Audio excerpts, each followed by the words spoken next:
The snow doesn't just hide tracks. Sometimes winter camping can mean camping with things that were never invited. I had been planning that winter camping trip for months. February 2023, and I finally had a week off from my job at the distribution center in northern Michigan. My buddy Marcus and I picked a remote spot near the Huron National Forest, about 8 miles from the nearest road, accessible only by snowshoe.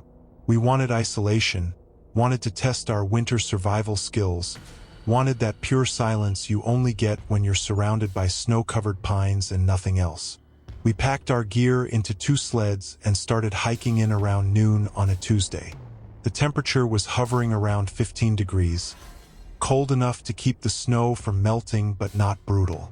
The sky was that pale winter blue that makes everything look clean and sharp. Our plan was simple. Set up camp, spend 5 days practicing cold weather techniques, and hike back out on Sunday.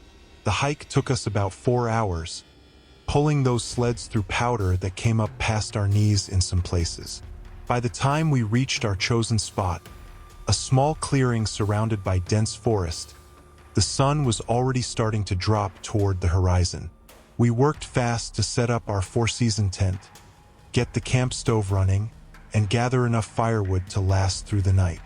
That first evening felt perfect.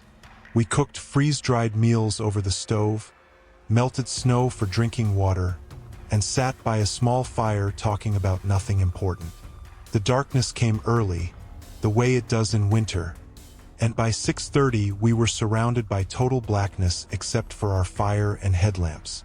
The silence was exactly what we had come for, thick and complete, broken only by the occasional crack of a tree branch snapping under the weight of ice. Around 9 o'clock we decided to turn in. The temperature had dropped to maybe 5 degrees, and even with the fire, the cold was starting to seep through our layers. We banked the coals, secured our food in bear-proof containers hung from a tree, and crawled into our sleeping bags inside the tent. I woke up sometime around 2 in the morning, needing to pee. I tried to ignore it, tried to fall back asleep, but eventually gave up and unzipped my sleeping bag. The cold inside the tent bit at my face immediately. I could see my breath in thick clouds, even with both of us generating body heat. I grabbed my headlamp, pulled on my boots, and unzipped the tent. The cold outside was shocking, the kind that makes your lungs hurt when you breathe. I walked about 30 feet from the tent, far enough for privacy, and that's when I noticed something strange. In the snow near the edge of our clearing, maybe 50 feet away, I could see a dark shape. At first, I thought it was just a tree stump or a shadow, but then I realized it was too tall, too narrow. It looked like a person standing perfectly still, facing our camp. I swept my headlamp toward it, and for a split second, I thought I saw pale skin, maybe a face, but the beam wasn't strong enough to reach that far with any clarity. I stood there, suddenly very aware of how alone we were, how far from help, how nobody even knew our exact location. I called out, my voice sounding weak in the vast silence. No response. The shape didn't move. I backed toward the tent, keeping my eyes on that spot, and ducked inside quickly. Marcus was still asleep, snoring softly in his sleeping bag. I shook him awake and told him there was someone standing at the edge of our camp.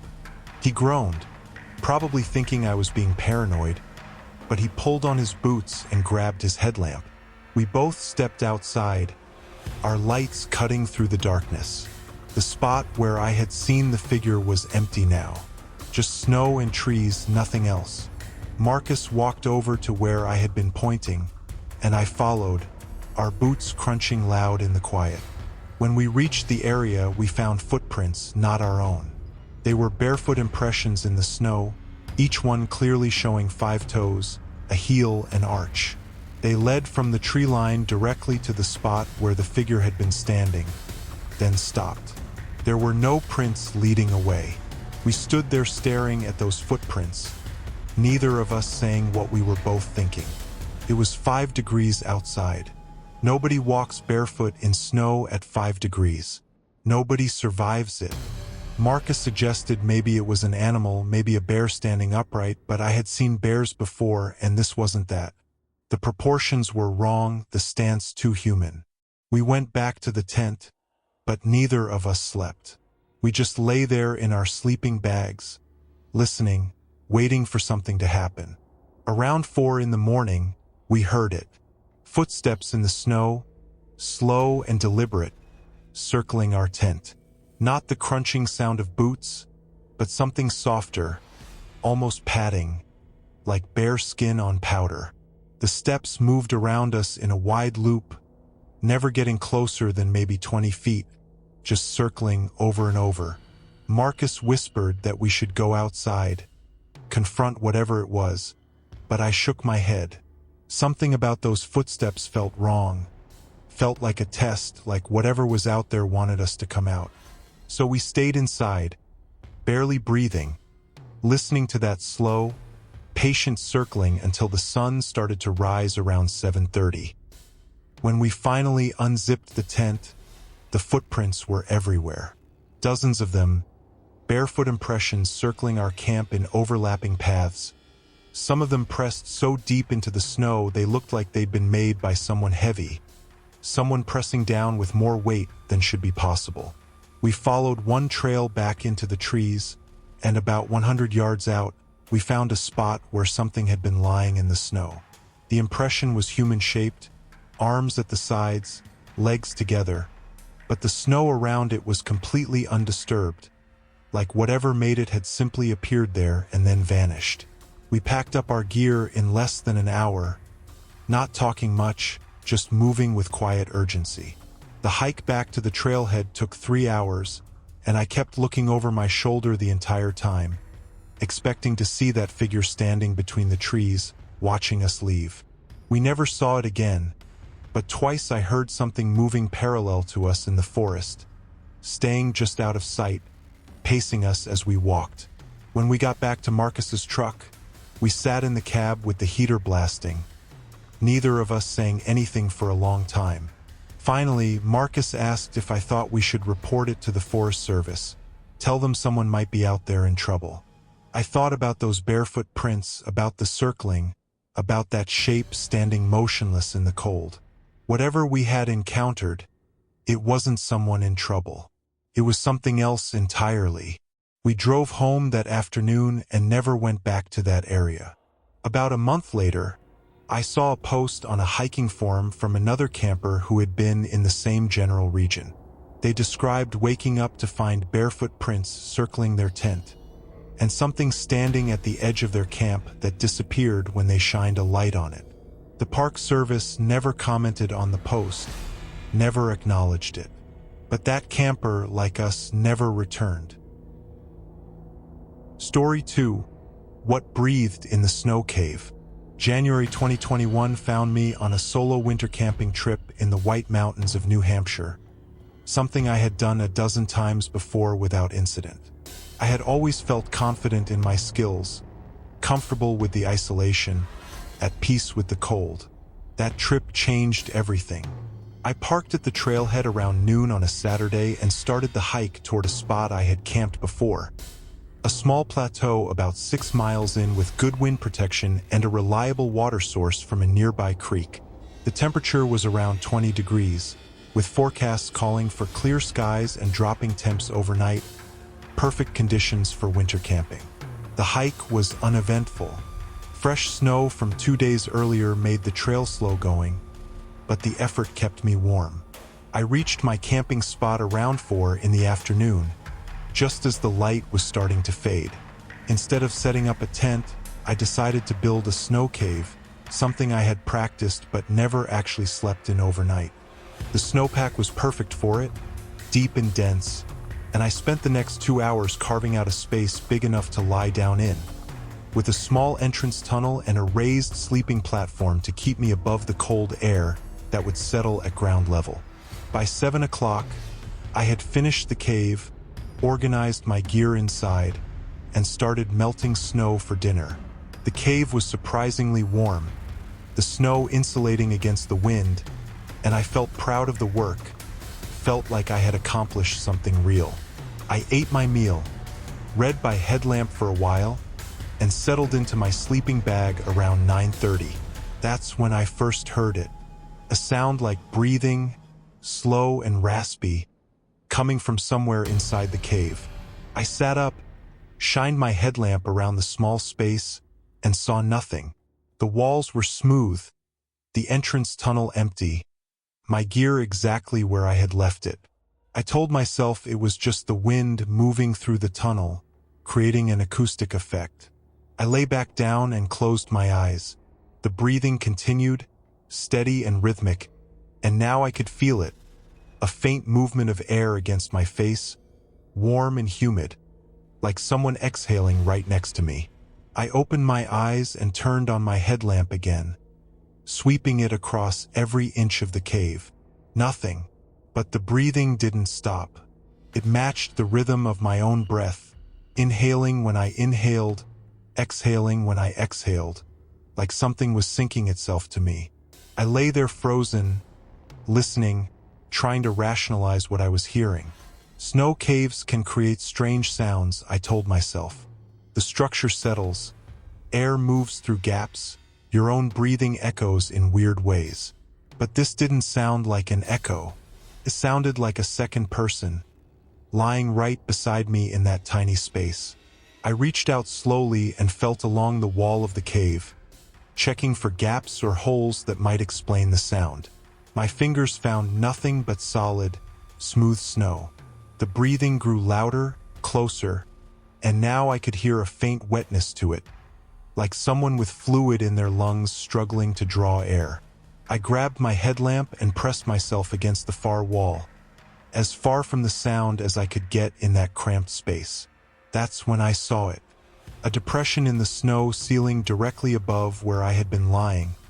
A slight indentation shaped like a human face pressed down from above. As I watched, it moved, shifting slowly, the features becoming clearer. The outline of a nose, the hollows of eye sockets, the curve of a mouth. The breathing sound was coming from it, from whatever was pressing against the snow from the other side. I scrambled for the entrance tunnel, my sleeping bag tangling around my legs, my gear scattering across the floor of the cave. I crawled through that tunnel faster than I had ever moved, not caring about the cold, not caring about anything except getting out of that space. When I emerged into the open air, the cold hit me like a wall, but I didn't stop. I ran, stumbling through the snow in just my base layers, leaving everything behind. My sleeping bag, my tent, my pack, my food. I ran until my lungs burned and my legs gave out, maybe a quarter mile from the cave, and collapsed in the snow. Only then did I look back. In the moonlight, I could see the entrance to my snow cave, a small dark hole in the white landscape, and standing next to it, perfectly still, was a figure. Tall, impossibly thin, with limbs that looked too long for its body. It wasn't moving toward me. It was just standing there, watching. I forced myself to my feet and kept moving, slower now, trying to conserve energy, trying not to panic completely. I followed my tracks back toward the trail, using the moonlight to guide me. The temperature had dropped to maybe 10 degrees, and I knew I was in serious danger of hypothermia, but staying near that cave felt like a worse option. It took me 4 hours to reach the trailhead, moving slowly through the dark, falling repeatedly, my hands and feet going numb. When I finally saw my car in the parking lot, I almost cried. I had left my keys in my pack, back in the cave, but I kept an emergency key in a magnetic case under the rear bumper. My fingers were so numb I could barely grip it, but I got the door open, started the engine, and cranked the heat as high as it would go. I sat there shaking for maybe an hour before I felt steady enough to drive. When I got home, I called the Forest Service and reported that I had abandoned camping gear at a site in the White Mountains. I didn't tell them why. I just said I'd had an emergency and had to leave quickly. They said they'd send a ranger to retrieve it. 2 days later, a ranger called me back. He said they'd found the location based on my description, but there was no camping gear there. No snow cave, no sleeping bag, no pack. Just undisturbed snow, like nobody had been there at all. He asked if I was sure about the location, and I insisted I was. He said he'd keep looking but didn't sound convinced. I never got my gear back, and I never went winter camping alone again. Sometimes I still think about that face pressed into the snow ceiling, about the way it breathed in sync with me, about the figure standing outside the cave. And I wonder what would have happened if I had stayed just a little bit longer. Story 3. The Tracks That Followed Back. Winter of 2019, my girlfriend Sarah and I decided to spend a long weekend camping in the Adirondacks, a region we had explored in summer but never in deep winter.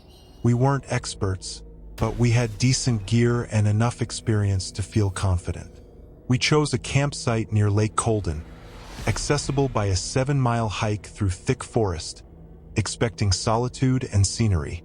We arrived at the trailhead on a Friday afternoon, the parking area empty except for one other vehicle, a beaten-up sedan with out-of-state plates. We didn't think much of it, just noted that we probably wouldn't be completely alone out there. The hike in was harder than expected. The trail buried under 2 feet of fresh snow that made every step exhausting.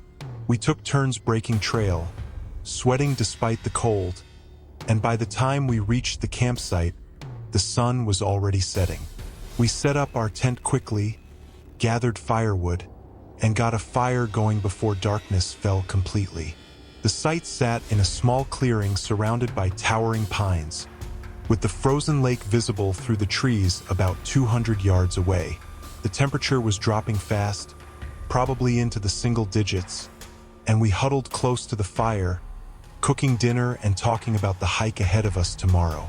Around 9 o'clock, Sarah pointed toward the lake and asked if I saw lights out there. I looked and saw nothing at first, but then I noticed a faint glow moving slowly across the ice, maybe a quarter-mile out. It looked like a headlamp or flashlight, bobbing slightly as whoever carried it walked. We assumed it was the owner of the other car, maybe doing some night photography or ice fishing, and went back to our conversation. An hour later, the light was still there, but it hadn't moved. It was just sitting in one spot on the lake, completely still. Sarah said it was weird, and I agreed, but we were tired and cold, and crawling into our sleeping bags sounded better than investigating. We put out the fire, secured our food, and settled into the tent. I woke up sometime around 3 in the morning to the sound of footsteps crunching through snow. They were slow and deliberate, circling our tent in a wide loop. I assumed it was the other camper, maybe lost or looking for something, and I called out asking if they needed help. The footsteps stopped immediately.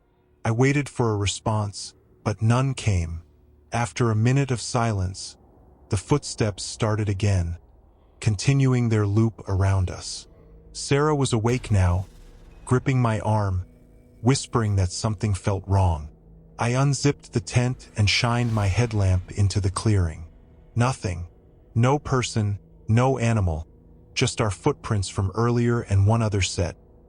Fresh tracks that circled our tent in a perfect loop, spaced evenly, methodically, like someone pacing. But these tracks were strange. They weren't boot prints. They looked almost like bare feet, but elongated, the toes spread wider than normal, and the impressions were deep, like whatever made them was carrying significant weight. We stayed in the tent, neither of us sleeping, listening as the footsteps continued for another hour before finally stopping. When we emerged at first light, the tracks were still there, a complete circle around our tent, but now there was something else. A second set of tracks leading from the lake directly to our campsite, stopping about 10 feet from our tent, then returning to the lake in a straight line. We decided to leave. We didn't talk about it, didn't debate, just started packing our gear as fast as we could. As we worked, I noticed something that made my skin crawl. The tracks leading to and from the lake didn't follow the terrain naturally. They cut straight through drifts and over obstacles like whatever made them didn't care about the easiest path, only the most direct one.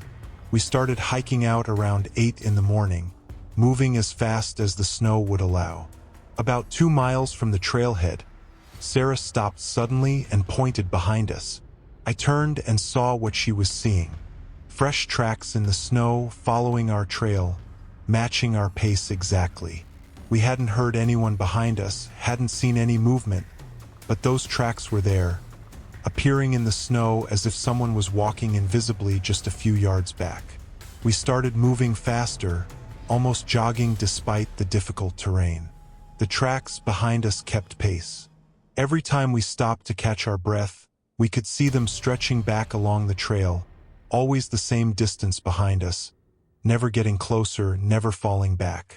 By the time we reached the parking area, we were both terrified, stumbling through the snow, not caring about exhaustion. When we got to the car, we threw our gear in the trunk and got inside as fast as we could.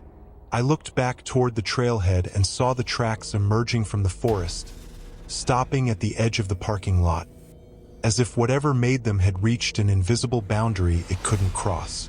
We sat there for a moment, catching our breath, and then I noticed the other car, the sedan that had been parked there when we arrived, was gone. The snow where it had been parked was completely undisturbed, like it had never been there at all. We drove away and didn't speak for the first hour. When we finally did talk, Sarah said she thought we had been followed by something that wasn't human, something that used the appearance of another camper to get close. I didn't disagree. Those tracks, the way they moved, the way they stopped at the parking lot, none of it made sense for a person. We reported it to the Forest Service, said we'd seen something unusual on the trail. The ranger we spoke to asked for details, and when I described the tracks, he got quiet for a moment before saying they'd had other reports from that area. People seeing lights on the frozen lake, hearing footsteps around their camps at night, finding strange tracks in the snow. He said they'd increased patrols but hadn't found anything conclusive. He thanked us for calling and told us to stay safe. Sarah and I broke up about 6 months later, not because of the trip, but I think it changed something between us, introduced a fear we couldn't talk about. I haven't been winter camping since, and I don't think I ever will. Some places aren't meant for people in winter, and whatever lives in those places doesn't want us there. Story 4. The Occupied Shelter. February 2020, I was 3 days into a solo trek through the Green Mountains of Vermont, following the long trail during what turned out to be the coldest week of the year. Temperatures hovered around 0 during the day and dropped to -15 at night. I had planned each day's hike to end at one of the trail shelters, 3-sided lean-tos that offer some protection from wind and a place to build a fire. On my third night, I reached a shelter called Hell Brook just as darkness was settling in. The shelter sat in a small clearing, surrounded by dense evergreens, with a stone fire ring out front and a small frozen stream nearby. I had stayed at this shelter during a summer hike years earlier and remembered it as well-maintained and peaceful. As I approached, I noticed something unusual. Smoke rising from the fire ring, thin and gray against the darkening sky. Someone was already there. That wasn't necessarily a problem. Trail etiquette says shelters are first come, first served, but shared when possible, so I called out a greeting as I walked up. No response. I stepped into the clearing and saw a figure sitting inside the shelter, facing the back wall, motionless. They wore a dark coat and a wool hat, and didn't react to my arrival at all, didn't turn around, didn't acknowledge my presence. I called out again, louder this time, saying I'd be sharing the shelter for the night. Still nothing. I set my pack down near the fire ring and walked closer to the shelter. That's when I noticed how still the person was. Not fidgeting, not adjusting, just sitting in perfect rigidity. I asked if they were okay, if they needed help, and finally, slowly, the figure turned to face me. It was a man, maybe in his 50s, with pale skin and sunken eyes that reflected the firelight in a way that looked wrong. His face was expressionless, completely blank, and he stared at me without blinking. He didn't speak, didn't move except for that one slow turn. I felt every instinct in my body telling me to leave, but it was nearly dark. The temperature was dropping fast, and the next shelter was 6 miles away. I tried to be friendly, asked him how long he'd been on the trail, where he was headed, all the usual hiker small talk. He didn't respond to any of it, just kept staring at me with those hollow eyes. After a minute of uncomfortable silence, I decided to just set up my gear and try to ignore him. I laid out my sleeping pad and bag on the opposite side of the shelter, as far from him as possible, and started preparing dinner. As I worked, I kept glancing at him, and every time I looked, he was in the same position, staring at the exact spot where I had been standing earlier. Not tracking my movement, not following me with his eyes, just locked onto that one point in space. The fire in the ring outside was burning steadily, but I hadn't seen him add wood to it, hadn't seen him move at all since I arrived. I ate my dinner quickly, cleaning up and packing everything away while keeping him in my peripheral vision. By now, it was fully dark, and the temperature inside the shelter had dropped noticeably. I could see my breath in thick clouds, but the man showed no signs of being cold, no shivering, no attempt to move closer to the fire. He just sat there, unmoving, barely breathing as far as I could tell. I crawled into my sleeping bag around 8 o'clock, exhausted from the hike but too uneasy to sleep. I kept my headlamp on, pointed toward the man, and watched him for hours. He never moved, not once. Around midnight, I finally dozed off, too tired to keep my eyes open any longer. I woke up suddenly around 3 in the morning, that jolt of adrenaline that comes from your brain sensing danger before you're fully conscious. The shelter was pitch black, my headlamp had died, and I fumbled for my backup light. When I got it on, I swept the beam across the shelter and felt my heart stop. The man was gone. His spot was empty, no sleeping bag, no gear, no sign he had ever been there. But now, standing at the open front of the shelter, barely visible in the edge of my headlamp's beam, was a figure. Tall, impossibly thin, with long arms hanging at its sides. It wasn't the man from earlier. This was something else, something that looked human-shaped but wrong in proportions, like someone had stretched a person vertically without adjusting the width. I didn't move.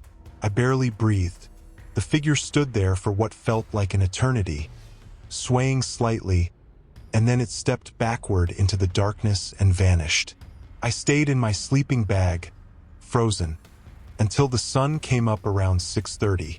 When I finally worked up the courage to get out, I checked the snow around the shelter. There were no footprints except my own from the night before. No evidence anyone else had been there at all. I packed my gear and hiked out that morning, cutting my trip short by 2 days. I told myself it was the cold, told myself I wasn't equipped for temperatures that low. But I knew the truth. I had shared a shelter with something that only looked human from a distance, and I didn't want to find out what it really was. A few months later, I read a post on a hiking forum about Hellbrook Shelter. Another hiker described the exact same experience. Arriving to find someone sitting inside, unmoving and unresponsive, only to have them disappear overnight and be replaced by something standing at the shelter's entrance. The Park Service never commented, never investigated. But that shelter has been on my never-return list ever since.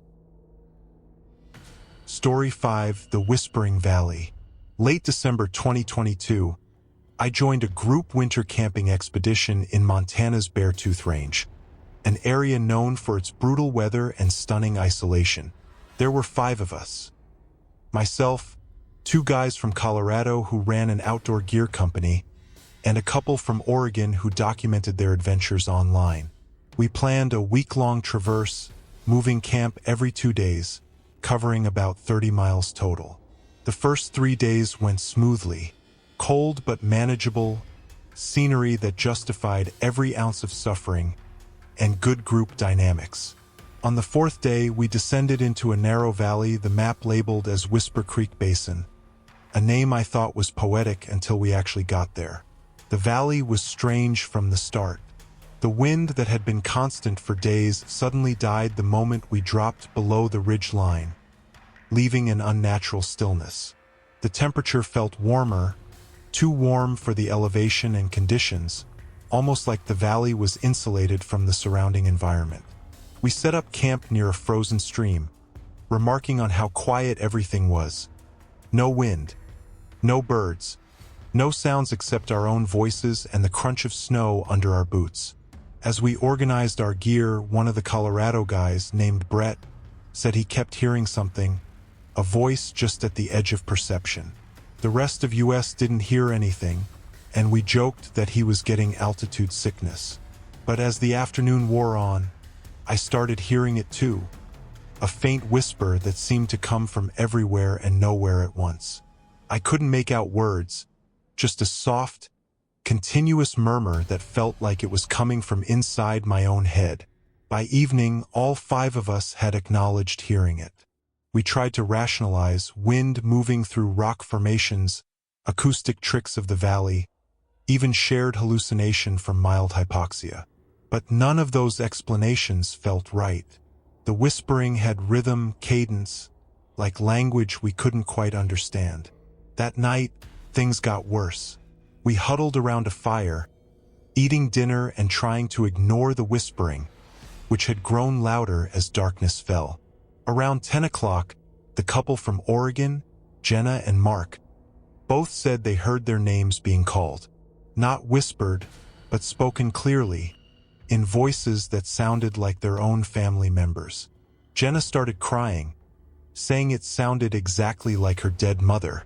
We decided to leave first thing in the morning, forget the rest of the traverse and hike back to the vehicles. But that night, none of us slept.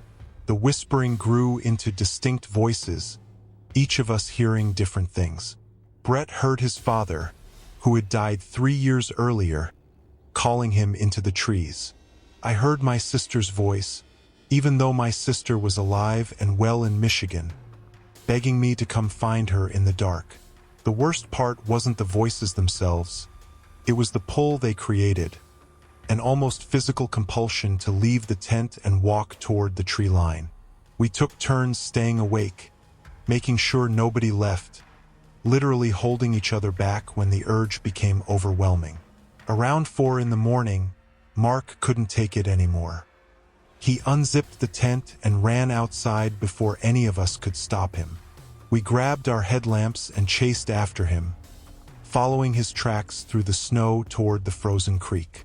We found him standing on the ice, staring down at the frozen water, completely still. When we reached him, he was mumbling something about seeing faces under the ice, people trapped and calling for help. We dragged him back to camp, and he fought us the entire way, screaming that we were leaving them to die, that they needed us. We got him into a tent and held him there until sunrise, and when the light came, the whispering stopped. Just like that, total silence again. We packed up and hiked out in record time, nobody saying much. When we reached the ridge line and climbed out of the valley, the normal sounds of wind and nature returned, and it felt like waking up from a nightmare. Mark didn't remember much of what happened, just fragments, and he refused to talk about it. We reported our experience to the ranger station, describing what we heard and how it affected us. The ranger, an older woman who looked like she'd seen everything, just nodded and said that valley had a reputation. She said people avoided camping there, that several hikers over the years had reported similar experiences, voices, compulsions to walk into the wilderness, and at least 2 people had disappeared in that area under circumstances that were never explained. She told us the local indigenous groups considered the valley sacred and dangerous, a place where the boundary between the living and the dead was thin. She didn't say it like she was joking, and she didn't offer any scientific explanations. She just said people should stay out of Whisper Creek Basin in winter, and if they didn't, they should be prepared for what they might encounter. None of us have been back to that region. The couple from Oregon deleted all their footage from that trip and stopped posting about their adventures for months. Brett sold his share of the gear company and moved to a city, said he was done with remote wilderness. And I still sometimes hear that whispering, late at night when everything's quiet, even though I'm hundreds of miles away from that valley. It's like something followed me home, something that whispers just below the threshold of understanding, waiting for me to listen. Story 6. The Redcoat in the Storm. In early January 2018, I went winter camping with my younger brother, Owen, in the North Cascades of Washington State. Owen was 19, still in college, and wanted to toughen up for a planned thru hike that summer. I was 28, had been camping since I was a kid, and figured I could teach him the basics of cold weather survival. We chose a moderate route with a designated campsite about 5 miles in, accessible even with heavy snow. The weather forecast warned of an incoming storm, but we figured we'd reach camp, ride it out in the tent, and hike back out when it passed. What we didn't anticipate was how quickly that storm would hit and how disorienting it would become. We were about 3 miles in when the snow started, light at first, then rapidly intensifying into a full whiteout. Visibility dropped to maybe 10 feet, and within an hour we had completely lost the trail. We tried to backtrack, follow our footprints back to where we started, but the snow covered our tracks within minutes. We were lost, and the temperature was dropping fast. Owen started to panic, and I worked hard to keep him calm while I tried to figure out our location.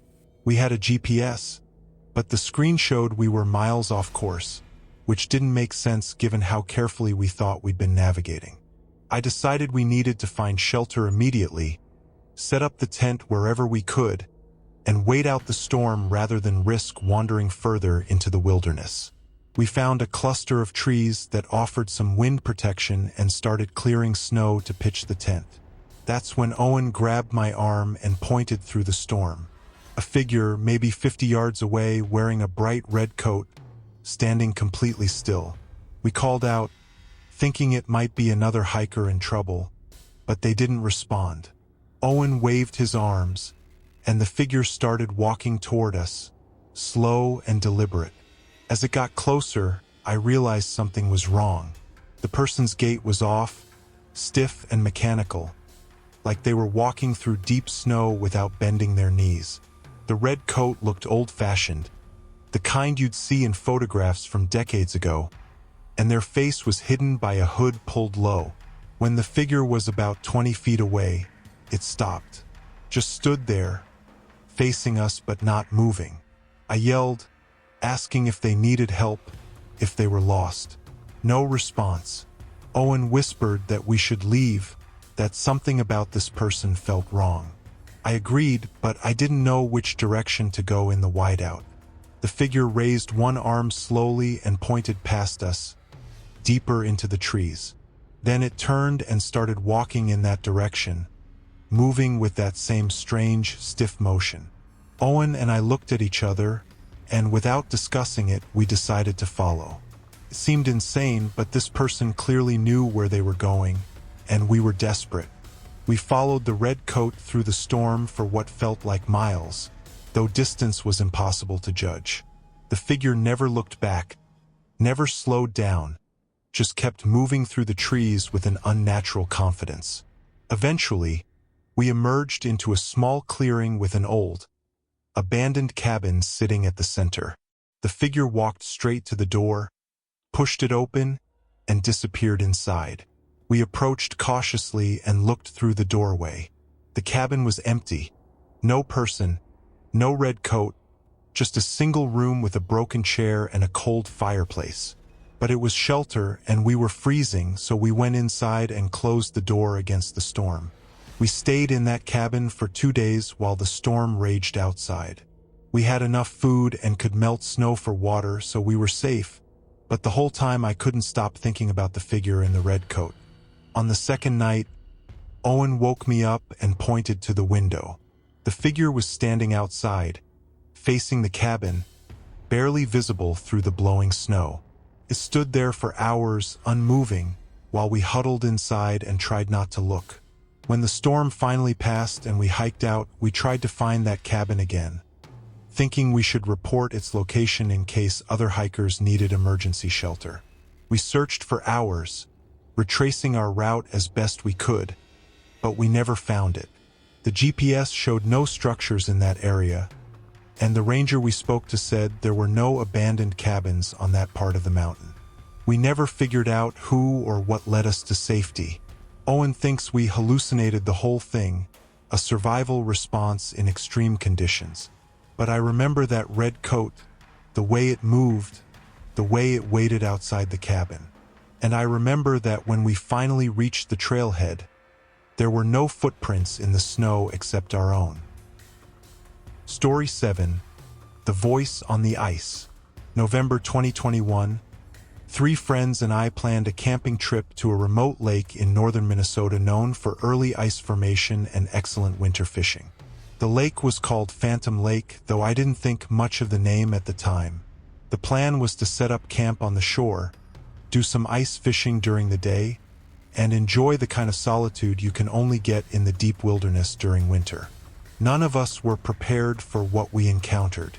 The group consisted of me, my college roommate Jake, his cousin Derek, and a guy named Marcus who worked with Jake at a construction company.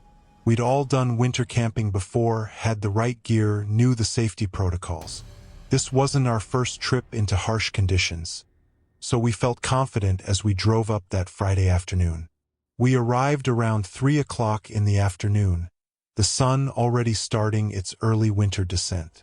The access road to the lake was barely maintained, more of a logging trail than anything else, and we had to park about a mile from the shore.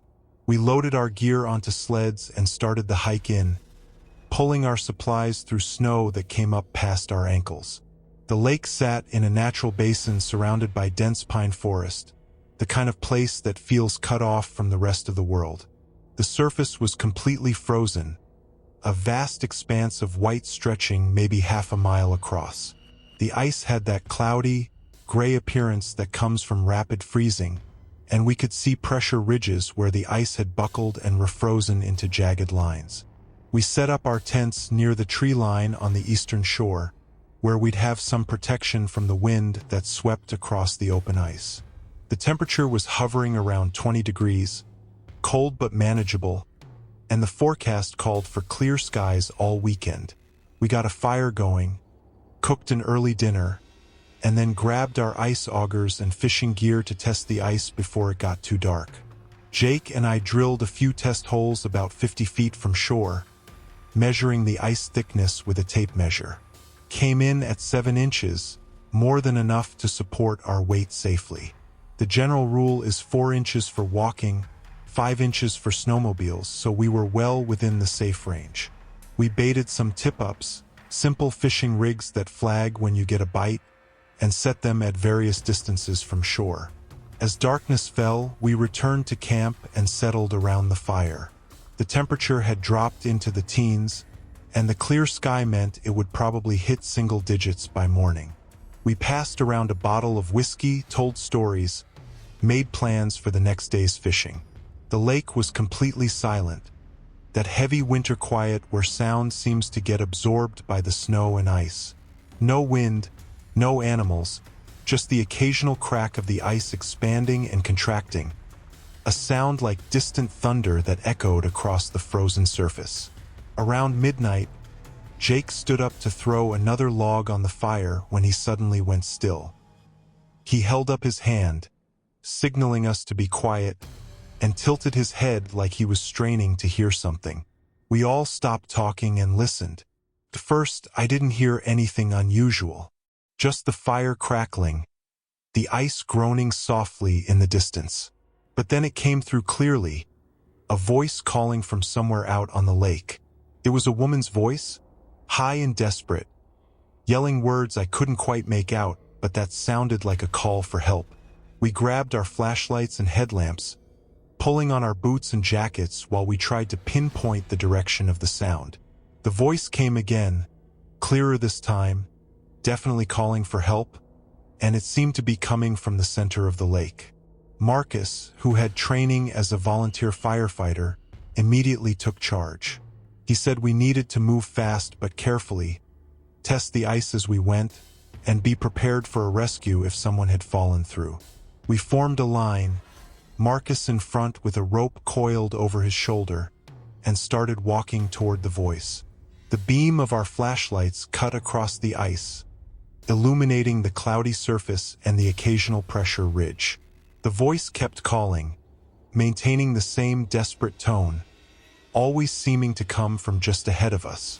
We walked for maybe 10 minutes, calling back that we were coming, asking the person to keep making noise so we could find them. When we reached what we estimated was the center of the lake, roughly equidistant from all shores, the voice suddenly seemed to shift. It was no longer ahead of us but off to our right. We turned and started walking in that direction, but after a few minutes, the voice moved again, now behind us. We stopped, and Marcus suggested we spread out in a search pattern, each of us taking a different direction while staying within sight of each other. That's when Jake pointed out something that made my stomach drop. We'd been walking for at least 20 minutes, crisscrossing the lake, following this voice. But the ice around us showed no signs of disturbance. No hole where someone might have fallen through, no slushy areas indicating weak ice, no tracks other than our own. The surface was pristine except for our footprints. Marcus called out toward the voice, asking specific questions. "Where are you? Can you see our lights? How long have you been out here?" The voice responded, but it didn't answer the questions. It just kept calling for help in that same frantic tone, the words never quite clear enough to understand fully. We stood there in a circle, our flashlights pointed outward, trying to figure out what we were dealing with. Derek, who had been quiet up until this point, said something that chilled me. "That voice, it's moving, but it's not moving like a person. It's jumping, like it's coming from one spot, then another spot 50 yards away, instantly." He was right. The voice wasn't traveling in a logical pattern. It would call from the north, then immediately call from the south, with no time for anyone to move that distance. We all realized at the same moment that we weren't chasing a person in trouble. We were chasing something else. Marcus made the call to head back to shore. We started walking, keeping close together, when the voice changed in a way that made the hair on my neck stand up.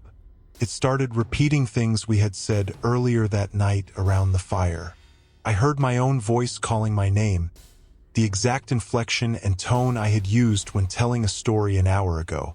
Then Jake's voice, laughing, that distinctive laugh of his, the one that always sounded like he was holding something back.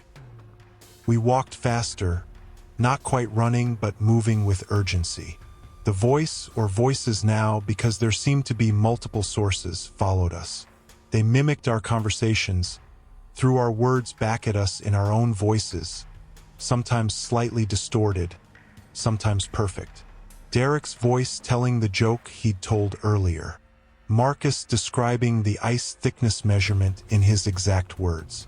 The worst moment came when I heard my girlfriend's voice. She wasn't on the trip, she was back home in Minneapolis. But her voice called out to me from the darkness beyond our lights, saying my name the way she always did when she wanted my attention. I stopped walking, and Jake had to grab my arm and pull me forward. "Don't listen," Marcus said, his voice tight with fear he was trying to control. "Whatever this is, it's trying to separate us. Keep moving." We made it back to shore after what felt like an eternity but was probably only 15 minutes. When we reached our camp, we didn't stop to sit by the fire or discuss what happened. We went straight to our tents and zipped ourselves inside. The voices continued all night, calling from the ice, mimicking us, sometimes sounding close enough to be right outside the tent. At one point, maybe 3 in the morning, I heard footsteps crunching in the snow around our camp. slow, deliberate steps that circled the tents. I lay in my sleeping bag, frozen with fear, listening to something walking around outside. The footsteps would stop occasionally, and I could hear breathing, heavy and wet, like someone who'd been running hard. Then the steps would resume, completing another circuit around the tents. Through the thin fabric of my tent, I could see shadows moving, backlit by the moonlight that had emerged from behind clouds. The shadows were wrong, too tall and thin, with limbs that seemed to bend at angles that didn't match human anatomy. I wanted to look away but couldn't, watching these shapes move silently around the camp. Jake was in the tent next to mine, and I heard him whisper through the fabric, asking if I was seeing this too. I confirmed I was, and we both agreed to stay quiet, to not draw attention to ourselves. The shadows continued their patrol until just before dawn, when they finally melted into the tree line and disappeared. At first light, around 6:30, we emerged from our tents looking haggard and terrified. None of us had slept. We quickly broke camp, loaded our gear onto the sleds, and started hiking back to the truck. As we walked away from the lake, the voices called after us, but they were fading, losing strength the farther we got from the water. When we reached the truck, we found something that made us all stop cold. Deep scratches on the driver's side door, 5 parallel lines running from the door handle down to the bottom panel. They looked fresh, the metal scraped clean through the paint, and the pattern matched what you'd get from 5 fingers clawing downward. None of us had touched that side of the truck when we arrived. We'd loaded our gear from the back and passenger side. Those scratches hadn't been there 2 days ago. Derek knelt down to examine them more closely and noticed something else. In the snow beside the truck, there were prints. Not boot prints or animal tracks, but impressions that looked like bare feet, elongated and narrow, with toes spread wider than any human foot should spread. We got in the truck and drove away without discussing it. The drive back to civilization took about 2 hours, and for the first hour, nobody spoke. We were all processing what we'd experienced, trying to fit it into some rational framework and failing. Finally, Marcus broke the silence. He said that when he was walking toward the lake on that first approach, following the voice, he had seen something in his peripheral vision. A figure standing on the ice, much farther out than where the voice was coming from. It had been perfectly still, watching them, and when he tried to look directly at it, it wasn't there anymore. Jake admitted he'd seen something similar, a shape that looked human but was just slightly off in proportions, standing at the edge of his flashlight beam. Derek said he'd felt like something was walking beside him the entire time they were on the ice, matching his pace, staying just outside his field of vision. I shared what I'd seen through the tent fabric, the shadows with the wrong angles, the shapes that moved too smoothly to be human. We compared experiences and realized that whatever was out there had been more active than we'd initially understood. It hadn't just called to us from a distance. It had been close, surrounding us, observing us.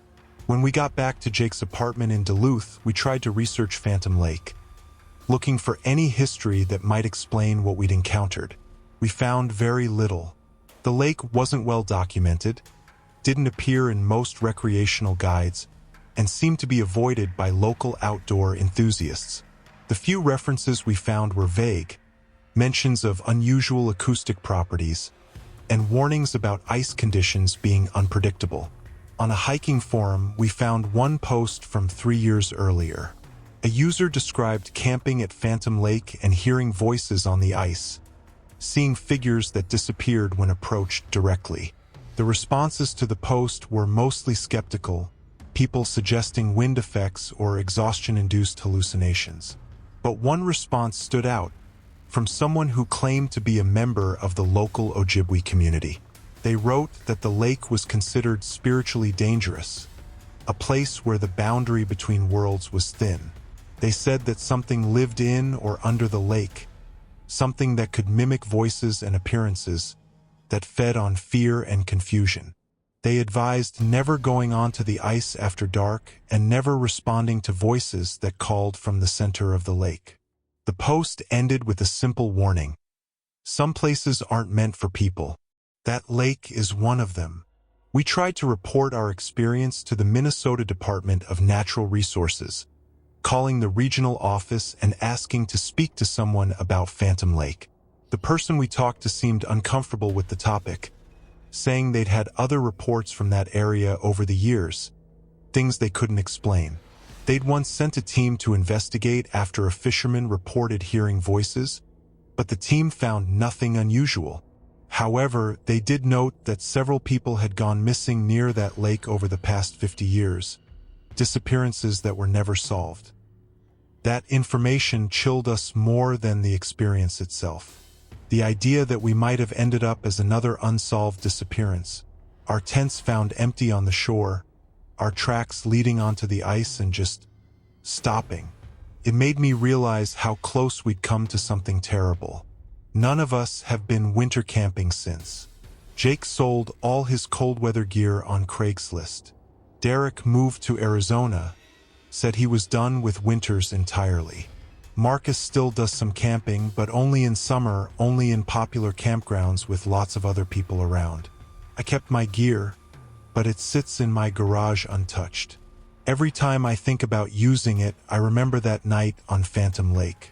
I remember the voices calling in the darkness, mimicking us with perfect accuracy, trying to draw us deeper onto the ice. I remember the shadows moving around our tents, the scratches on the truck, the feeling of being hunted by something that understood us well enough to use our own voices against us. Sometimes, late at night when everything's quiet, I hear it again.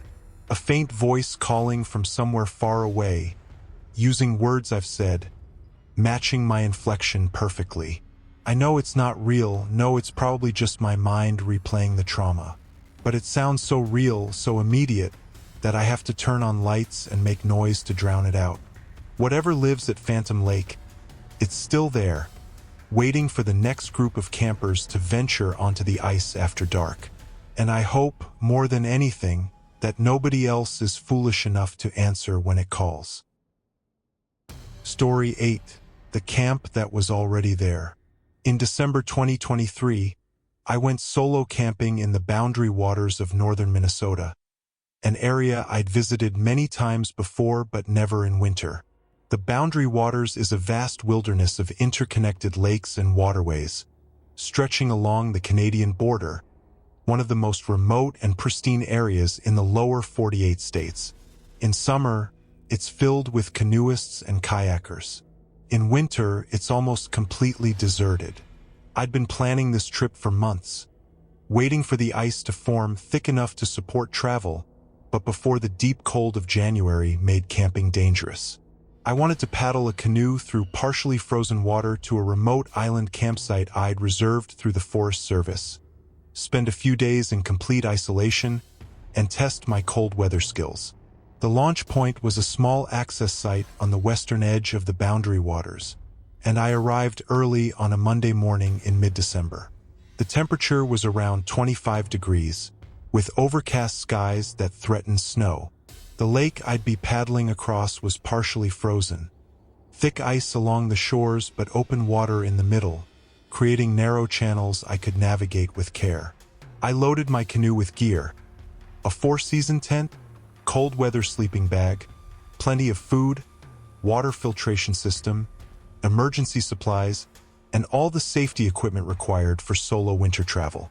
The paddle to the island would take about 4 hours, threading through ice floes and staying in the open channels that remained navigable. The first 2 hours went smoothly. The water was calm, almost glassy, reflecting the gray sky above. The only sounds were the dip of my paddle and the occasional crack of ice expanding somewhere in the distance. I saw no other people, no signs of human presence, just endless wilderness and the gradual accumulation of small ice chunks in the water around me. As I approached the island around 1 o'clock in the afternoon, I started to feel uneasy. The island was larger than I'd expected from the map, maybe 5 acres, covered in dense pine forest with a small clearing visible on the southern shore where the designated campsite was located.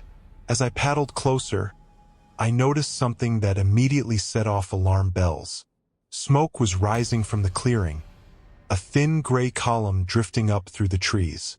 Someone was at my campsite, even though I had a valid reservation and the Forest Service had confirmed I'd be the only person in this section of the Boundary Waters for the week. I pulled the canoe up onto the rocky shore, careful to avoid the ice that had formed along the waterline, and secured it to a tree. I called out, identifying myself and explaining that I had a reservation for this site. No response. The smoke continued rising, steady and undisturbed. I walked up the small trail to the clearing, moving cautiously, and that's when I saw it. A tent was set up in the exact center of the campsite, but it wasn't like any modern camping tent. It was an old canvas wall tent, the kind used by prospectors and trappers 100 years ago, with vertical walls and a peaked roof. The canvas was yellowed and patched in multiple places with pieces of fabric that didn't quite match. More unsettling was the small stovepipe sticking out of the top, with smoke rising from it, indicating someone inside had a fire going. Around the tent, I could see old-fashioned camping equipment. A wooden crate that might have held supplies, a cast iron pot sitting beside a circle of stones that formed a fire ring, even an axe with a weathered handle leaning against a tree. I approached the tent and called out again, louder this time, asking if anyone was inside. Nothing. I stood there for a long moment, listening for any sound of movement, but the only thing I could hear was the faint crackle of fire from inside the tent. Finally, I reached for the tent flap and unzipped it, or rather, I untied it because the entrance wasn't a modern zipper but a series of fabric ties that had to be undone. I pulled the flap open and looked inside. The interior was empty, but a small wood stove in the center was burning hot, flames visible through the grate on the front. The stove looked ancient, made of heavy iron with ornate details cast into the metal. A sleeping bag was laid out on one side of the tent, but not a modern synthetic bag. This was old canvas and wool, the kind that would have been used decades ago, moth-eaten and stained with age. On a small folding table near the stove, I saw a tin plate with food on it. The food looked fresh, steam still rising from what appeared to be beans and some kind of meat. A tin cup sat beside the plate, filled with liquid that might have been coffee or tea. Everything about the scene suggested someone had just been here moments ago, had just stepped outside, would return any second. But there was no one. I checked around the campsite, walked the perimeter of the clearing, looked for footprints in the patches of snow that had accumulated under the trees. I found nothing. No tracks, no sign of anyone coming or going. The snow was undisturbed except for my own prints leading from the shore. I returned to the tent and stood in the entrance, trying to make sense of what I was seeing. The fire in the stove was real. I could feel the heat radiating from it. The food on the plate looked and smelled real. But the absence of any other human presence, any explanation for how this tent had been set up and maintained, was impossible to reconcile with reality. I made a decision then that probably wasn't wise. I decided to set up my own camp on the other side of the island, away from this inexplicable sight, and wait to see if anyone showed up. If someone was playing a joke or if there was some rational explanation, I'd find out eventually. If not, well, I had my camping gear, I had supplies, and I wasn't going to let this chase me away from the trip I'd planned for months. I found a spot about 200 yards away, on the northern shore of the island, where I could set up my tent with a view of the water but hidden from the main campsite by trees. I worked quickly, pitching my tent, organizing my gear, and gathering firewood before darkness fell. The temperature was dropping fast, probably into the low teens, and I needed to have everything ready before I lost the light. By 5 o'clock, I had camp established and a small fire going. I sat beside it, cooking my dinner and occasionally glancing through the trees toward where the old tent stood. I could still see the smoke from its stovepipe, rising straight up into the evening sky. Whoever or whatever was maintaining that fire hadn't appeared, hadn't acknowledged my presence on the island. As night fell, the temperature continued to drop, and the darkness became absolute. I sat by my fire, the only source of light in a void of blackness, and listened to the sounds of the wilderness. Ice creaking on the lake, wind moving through the pines, the occasional crack of a branch breaking under the weight of snow. Normal sounds, but they felt different now, charged with tension. Around 9 o'clock, I decided to check on the old tent one more time before turning in for the night. I grabbed my flashlight and walked through the forest, following the path I'd memorized earlier. When I reached the clearing, I stopped at the tree line and swept my flashlight across the campsite. The tent was still there, smoke still rising from the stovepipe. But now there were shadows moving inside, visible through the thin canvas, backlit by the glow of the fire. I could see the silhouette of a figure, hunched near the stove, moving slowly as if tending to something. My heart rate spiked, a mix of relief and continued unease. So there was someone here. They'd just been away when I first arrived. I called out, my voice sounding small in the vast silence of the forest. "Hey, I'm camped on the north side of the island. Just wanted to introduce myself." The shadow inside the tent stopped moving. For a long moment, everything was still. Then the shadow shifted and began moving toward the tent entrance. I waited, my flashlight beam pointed at the flap, ready to see who emerged. The ties holding the flap closed began to move, slowly untying themselves from the inside. The flap opened partway, just enough for someone to look out, but I couldn't see anyone. The opening was dark, empty, like peering into a void. I took a step backward, suddenly wanting to be anywhere but that clearing.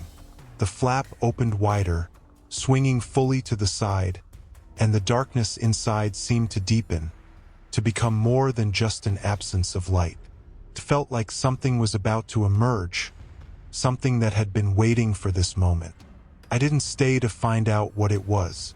I turned and ran back to my camp, stumbling through the dark forest, my flashlight beam bouncing wildly as I crashed through underbrush. When I reached my tent, I dove inside and zipped it shut, my hands shaking so badly I could barely work the zipper. I lay in my sleeping bag, listening for sounds of pursuit, but none came. The forest was silent again, eerily so, as if everything living had decided to hold its breath. I didn't sleep that night, just lay there watching the tent walls, expecting at any moment to see a shadow approach, to hear footsteps in the snow outside. Morning came slowly, the sky gradually lightening from black to gray. At first light, around 7 o'clock, I forced myself to get up and check the campsite again. I needed to know what I'd seen, needed some kind of explanation that would let me make sense of the night. I walked back to the clearing, moving cautiously, and stopped at the tree line. The campsite was empty, not just empty of people, but completely empty. The old canvas tent was gone. The stove, the equipment, the fire ring, all of it had vanished. The clearing looked exactly as it should have, a designated campsite with no recent use, snow undisturbed except for my footprints from the previous day. I walked into the center of the clearing and turned in a slow circle, trying to understand. The snow where the tent had stood was smooth, undisturbed, showing no sign that anything had ever been there. No tent poles had pressed into the ground. No stove had sat in the center. No fire had burned. It was as if the entire setup had been an illusion, something that existed only in the previous day's light.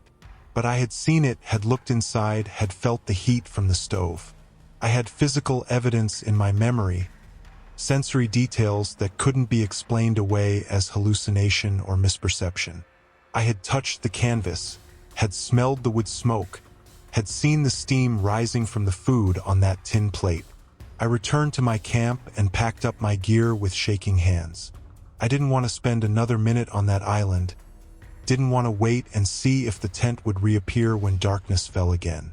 I loaded my canoe and paddled away, navigating back through the partially frozen lake, glancing over my shoulder repeatedly to make sure the island wasn't following me somehow.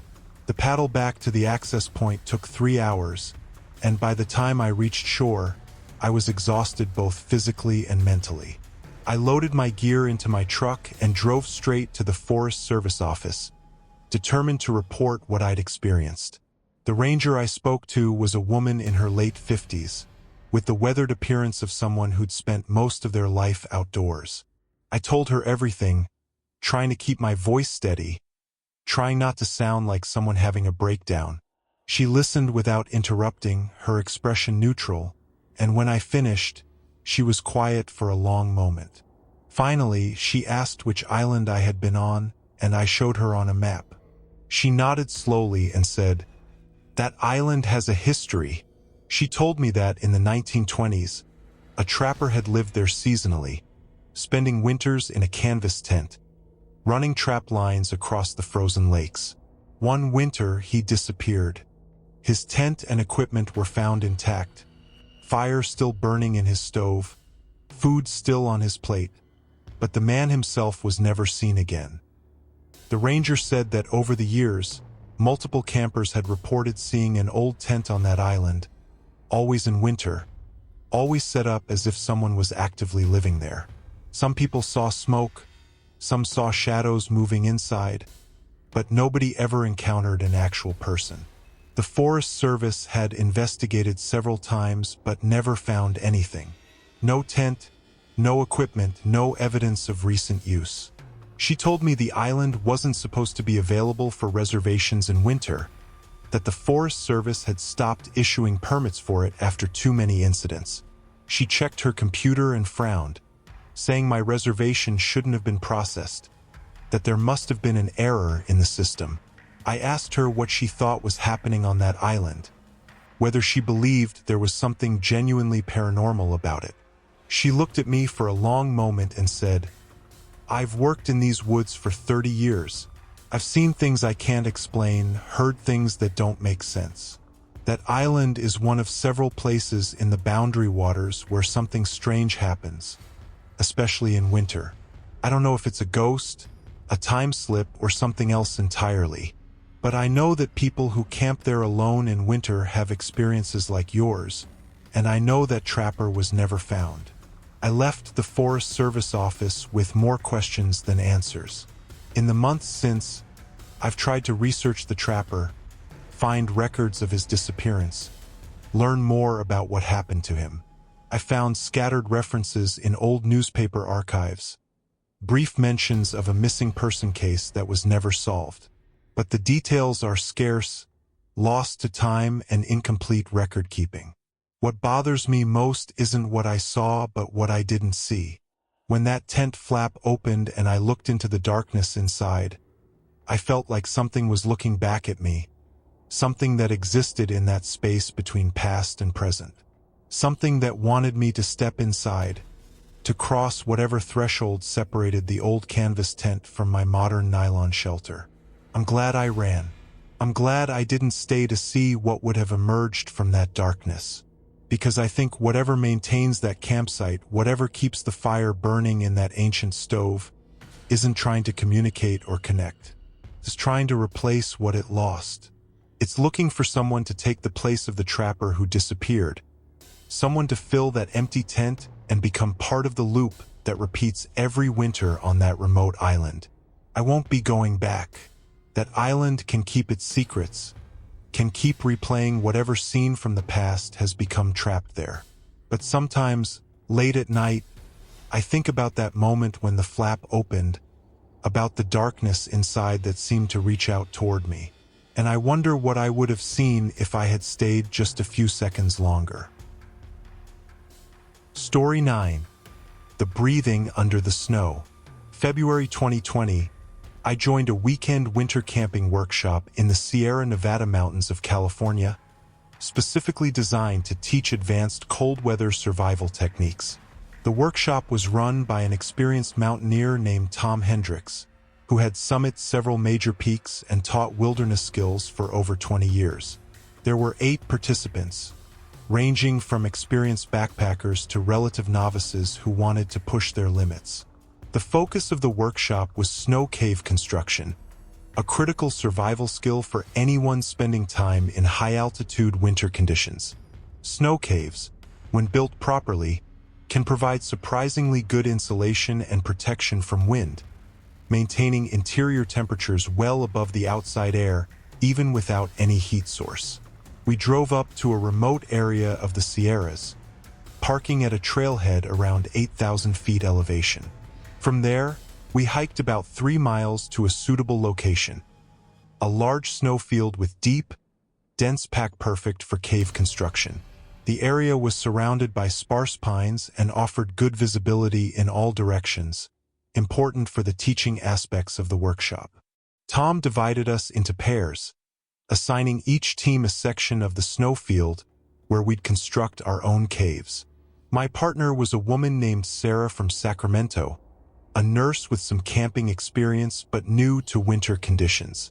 We were both enthusiastic and eager to learn.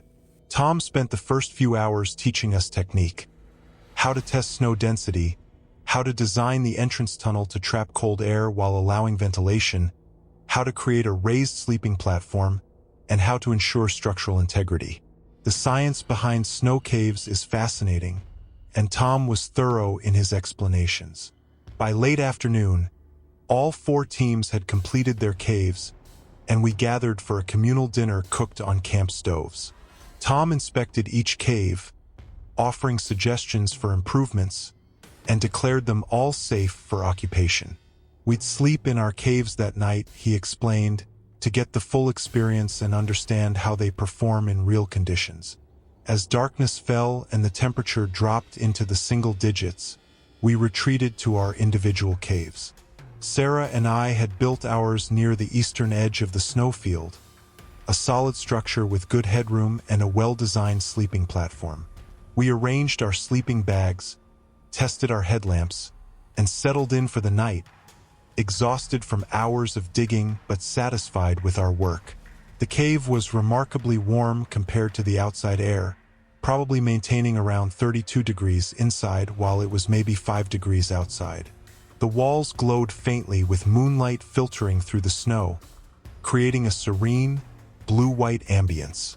Sarah fell asleep quickly, her breathing steady and quiet in the enclosed space. I lay awake for a while, too excited to sleep, thinking about how different this was from regular tent camping. The snow walls seemed to absorb sound, creating a sense of isolation more complete than anything I'd experienced. It felt like being in a cocoon, cut off from the world, existing in a small pocket of relative warmth in a frozen landscape. Around 2 in the morning, I woke from a light sleep to a sound that didn't belong. At first, I thought it was Sarah breathing, but her rhythm was clearly audible, soft and regular, unchanged from before I dozed off. This was different, a slower, deeper breathing, raspy and wet, like someone with fluid in their lungs struggling to draw air. I lay perfectly still, trying to locate the source of the sound. It seemed to be coming from below me, beneath the sleeping platform Sarah and I were lying on. That didn't make sense. Below us was solid snow, compressed and dense from our construction efforts. There shouldn't be any space, any void where air could move, certainly nothing that could produce a breathing sound. I sat up slowly, trying not to wake Sarah, and listened more carefully. The breathing continued, rhythmic and deliberate, matching the pace of someone in deep sleep or possibly unconscious. The sound was definitely coming from beneath the platform, and as I focused on it, I realized I could feel something too, a slight vibration in the snow, a subtle movement that synchronized with each breath. I grabbed my headlamp and shined it around the cave, checking the walls and ceiling for any gaps or holes that might explain the sound. Everything looked solid, exactly as we'd built it. Sarah stirred but didn't wake, rolling onto her side and adjusting her sleeping bag. The breathing grew louder, more insistent, and now I could hear a faint whistling quality to it, air moving through a restricted passage. My rational mind tried to find explanations. Maybe there was a natural void beneath the snowfield, a gap between rocks or an old tree well. Maybe wind was moving through underground passages and creating acoustic effects. But something about the sound felt deliberately organic, unmistakably biological. This wasn't wind or ice settling. This was something breathing. I made a decision that felt both brave and foolish. I needed to know what was making that sound, needed to verify whether there was actually something beneath us or if I was experiencing some kind of altitude-induced hallucination. I pulled my multi-tool from my pack, opened the knife blade, and started carefully digging into the sleeping platform, creating a small exploratory hole. Sarah woke up as I was digging and asked what I was doing. I explained about the breathing sound, and she listened for a moment before nodding, confirming she could hear it too. That validation was both comforting and terrifying. At least I wasn't imagining it, but that meant something was actually down there. I dug slowly, removing handfuls of snow and packing them to the side, working my way down through the platform we'd spent hours constructing. After about a foot of digging, my hand broke through into empty space. I felt air movement, a draft of warmth rising from below, warmer than it should be, warmer than made any sense. I grabbed my headlamp and shined it into the hole I'd created. The beam illuminated what looked like a tunnel, stretching down and away from our cave, with walls that were too smooth and regular to be natural formations. The surfaces looked almost carved, deliberately shaped, and the tunnel was much larger than the small hole I'd created suggested, maybe 4 feet in diameter. The breathing sound was clearer now, echoing up from deep in the tunnel, and the warm air continued to rise, carrying with it a smell that made my stomach turn. It was the smell of decay, of organic matter breaking down, mixed with something earthier, like freshly turned soil. Sarah backed away from the hole, pressing herself against the far wall of the cave, her eyes wide with fear. She whispered that we should leave, get out of the cave immediately, and I agreed. But as I started to move toward the entrance tunnel, the breathing sound changed. It became faster, more aggressive, like whatever was down there had detected our presence and was reacting. A rumble ran through the snow around us, a vibration that made the walls of our cave tremble.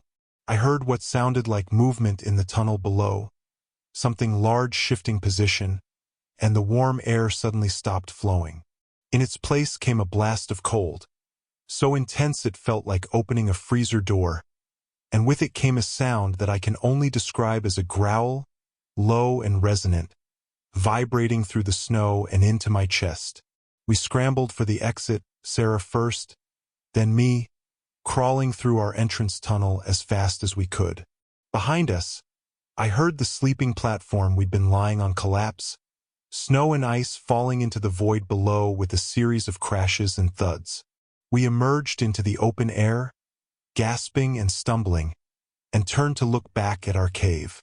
The entrance was still visible, a dark hole in the snow field, but as we watched, it began to collapse, the entire structure sinking inward as if something beneath was pulling it down. Within seconds, our carefully constructed cave had vanished, replaced by a depression in the snow that looked like a giant sinkhole. Tom came running from his cave, along with the other participants, their headlamps bobbing in the darkness. He demanded to know what happened, why we were outside, what had caused the collapse. I tried to explain, words tumbling out incoherently, about the breathing sound and the tunnel and the collapse. Tom listened with growing concern, then gathered the group and said we needed to investigate safely. Using probes and careful excavation techniques, we examined the area where our cave had been. What we found was impossible to explain rationally. Beneath the surface, maybe 6 feet down, we discovered what looked like a network of tunnels running through the snow and into the ground below. The tunnels were too regular to be natural, their walls smooth and formed with purpose. Tom had been leading winter camping workshops in this area for years and had never encountered anything like this. More disturbing were the marks we found on the tunnel walls when we managed to expose a section. They looked like claw marks, deep gouges in the ice and frozen earth, made by something large and powerful. Tom took photos, measured dimensions, and tried to maintain a scientific approach, but I could see the uncertainty in his face. We abandoned the site that morning, hiking out as soon as there was enough light to see the trail. Tom reported our findings to the Forest Service, and according to him, they sent a team to investigate. But when I followed up weeks later, the Forest Service said they'd found no evidence of unusual tunnel networks, no explanation for the collapse, and no signs of animal activity that would create such structures. Sarah and I stayed in touch for a few months after the experience, but we eventually stopped talking. I think neither of us wanted to be reminded of that night, of the breathing sound that came from beneath the snow, of the impossibility of those tunnels. I've tried to research similar experiences, looking for reports of unusual discoveries beneath snow fields or strange sounds in snow caves. I found scattered accounts, mostly dismissed as imagination or misinterpretation of natural phenomena. But I know what I heard, what I saw, what I felt. The breathing was real. The tunnel was real. Something exists beneath certain snow fields, something that lives in the frozen darkness, that creates passages through snow and earth for purposes I don't want to imagine. And when you build a snow cave, when you dig into that snow and create a shelter for yourself, you might be putting yourself directly above something that's been waiting for exactly that opportunity. I don't build snow caves anymore. I don't participate in winter camping workshops or high-altitude adventures. When people ask why, I tell them I've moved on to other hobbies, other interests. But the truth is simpler and more terrifying. I know what's under the snow in some places, and I know that building a shelter there is like sending an invitation to something that shouldn't be disturbed. Sometimes late at night I still hear it. That slow, raspy breathing, the sound of something large and patient waiting in the darkness below. And I remember the warmth that rose from that tunnel, the smell of decay, the feeling that Sarah and I had been moments away from discovering something that would have destroyed any sense of safety we'd ever felt in the wilderness. Whatever breathes under the snow, it's still there, waiting for the next person to dig down far enough to break through into its domain. And when that happens, I hope they're smart enough to run, just like we did. The cold preserves many things. Sometimes, it preserves things that should have stayed buried, forgotten, left alone in the darkness beneath the snow. These 9 stories are reminders that winter camping isn't just about surviving the cold. It's about surviving what the cold hides. Stay safe out there. And if you hear something that doesn't belong, trust your instincts. They might be the only thing keeping you from becoming another story someone tells around a campfire.